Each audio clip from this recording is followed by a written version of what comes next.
দেশের বর্তমান পরিস্থিতি সামাল দিতে জরুরি ভিত্তিতে গঠন করা হচ্ছে অন্তর্বর্তীকালীন সরকার, যেখানে বাংলাদেশে অন্তর্বর্তীকালীন সরকারের প্রধান হচ্ছেন ডক্টর মোহাম্মদ ইউনূস। তাকে স্বাগত জানিয়েছেন দেশের জনপ্রিয় নির্মাতা মোস্তফা সরোয়ার ফারুকী।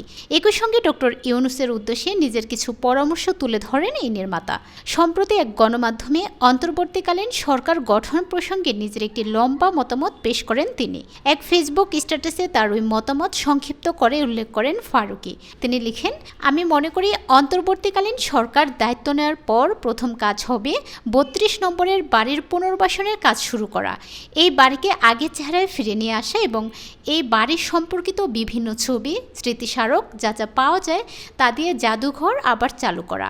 এবং অন্তর্বর্তীকালীন সরকারের প্রধান প্রফেসর ইউনূসের উচিত হবে নিজেই বাড়িটা ভিজিট করা। তিনি এই বাড়ি ভিজিট করলে একটা সিগনিফিকেন্স তৈরি হবে, একটা বার্তা দিবে। ফারুকী আরও উল্লেখ করেন, এছাড়াও দেশের বিভিন্ন জায়গায় বীরশ্রেষ্ঠদের ভাস্কর্য ভাঙচুর করা হয়েছে। এগুলো সব ঠিকঠাক করে আগের অবস্থায় ফিরিয়ে আনতে হবে।